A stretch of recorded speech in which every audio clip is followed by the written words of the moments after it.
ang ginagawa namin. Pero ito ang focus ko dahil sa dami po na lumalapit sa opisina, ang pinananalan dati trabaho. At sa makakapasok at kakatamaan. So marami tayong options niyan. Sa gusto magtrabaho. Kasi may programa kami, mag-train kami ng 5,000 tao, 100% may trabaho na kapag.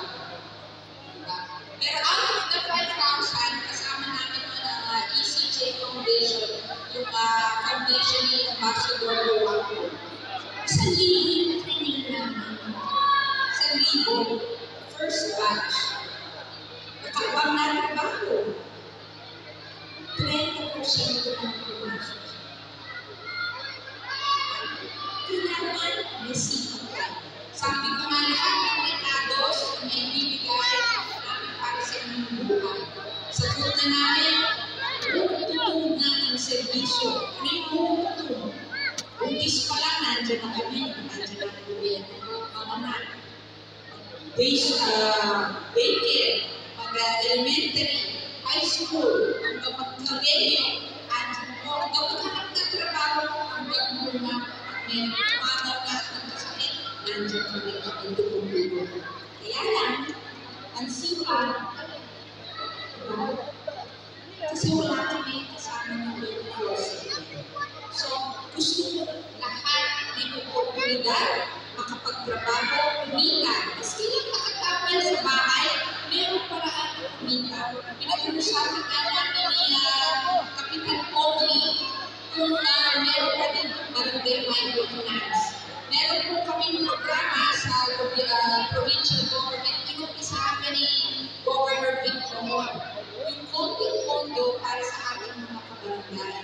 Na pupuntahan nyo ang ating mga opisyalis, government o meron kayong nag-aalong-along ng tumulong.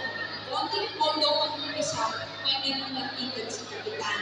Natigil yata eh. No? So, balikan niya si Marvy, si Cristedo, para maski lang sa bahay na yun. Little things that you can do. At lahat po ng ibang training. Kailangan ang bakit po binigyan yung sipa. No? Konting tiyaga. Para maswerte sa buhay.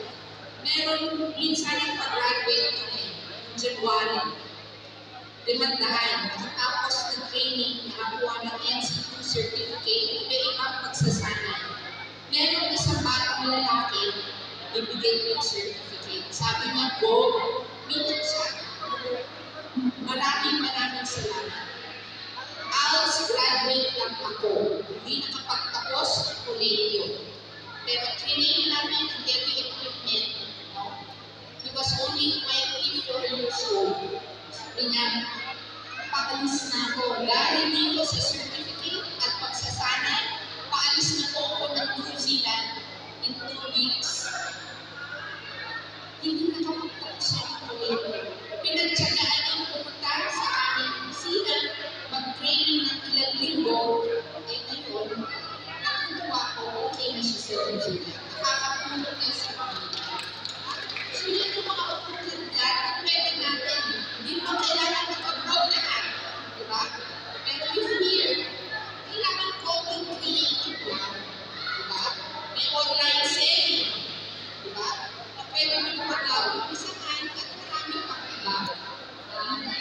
Yan mga nag-upit ngayon, nagmamasahe.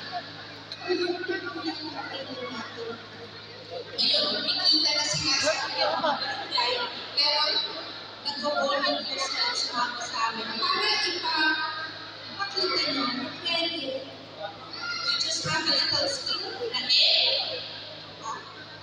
sabi ko nga kay Pogi, sinishare ko, marami ang tinutulungan ng mga small, nano, pinakamaliit na negosyo, small and medium enterprises.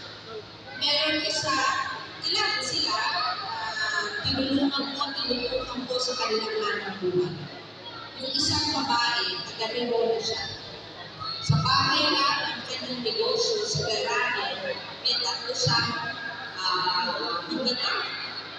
Dahil tinulungan namin